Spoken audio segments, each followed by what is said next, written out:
Hey, how's everybody doing? Been an interesting couple of weeks here.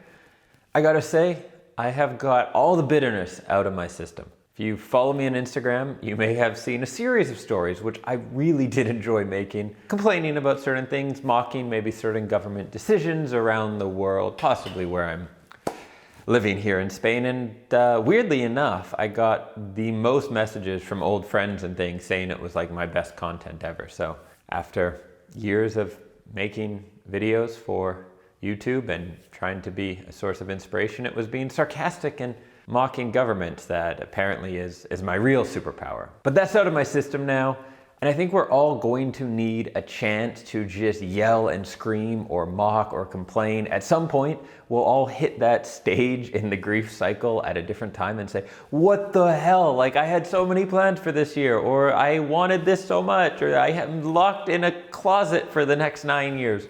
Whatever it is, we're gonna have to go through that. I think I've went through it, and on my end, I'm ready to look to the future and ready to look at what I can do and what you can do to make the absolute most of this next, the government say 2 weeks. I think in reality, we know roughly 12 months is going to be a very different world. But here's the cool thing that they don't tell you on the old CNN. This is what us ENFPs were born for. I'm not even kidding you. I remember back in 14, I was living in Berlin in the summer, and I met this woman at a meetup group. And she worked, it was either for the EU government or the UN, I'm pretty sure it was for the UN. And literally her job was to be dropped in disaster zones. Like, hey, there's an earthquake in Haiti, get on the next plane, get there. And she would land, she would deal with whatever happened. It was like, figure out the situation, act quickly, no time to hesitate, no time to have a collaboration with your committee and decide what we should do and then submit proposals. And it was like, no, you're on the ground, get shit done. And I'm almost positive, I mean, we didn't take the test, it was in the middle of a meetup, but I'm almost positive she was an ENFP. And really, this is when us ENFPs thrive. I would argue that the rest of the world, day to day, is kind of set up to make things difficult for us. We're like waiting for change, we're waiting for difficult times and challenges. We do our best under pressure, right? This is when we come out and we're like, hey, what's up? So if you are an ENFP, this is your time. This is your time to step up. You've probably complained over the years about how boring and stable things might be.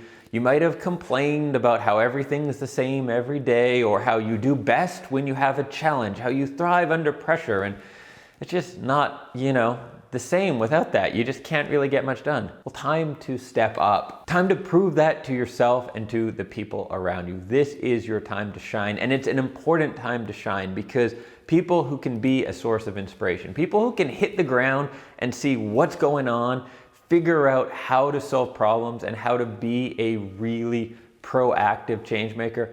That's what the world is going to need right now. Most of you know I am from Canada, and I just saw us featured on the BBC about Canada, the nice country, and what we're doing. And someone there started these Facebook groups. And instead of fear-mongering, it's care-mongering. And there are these groups set up where you can post if you need something.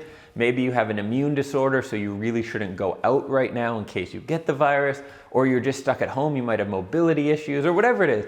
And people who want to help and want to contribute, and you have people donating groceries or gift cards or delivering things or whatever. I was thinking the other day here, we've got a patio on that side of the apartment on the upstairs, and then there's a neighbor's with patios across. It's good like 10 meters, not spitting distance. And I noticed it's an older guy, and I'm thinking maybe I'm gonna start waving to him, and maybe we can start doing like Spanish conversation lessons over the balconies or something like that. I think there's going to be so many opportunities for goodness to come out of this, for change to happen at a community level. And we're already seeing this. We're already seeing the messaging starting to change from certain people to, listen, maybe some people fucked up, maybe this wasn't the right thing, but this is our situation. Let's put politics, divide, blame aside, because it's not going to serve anyone now.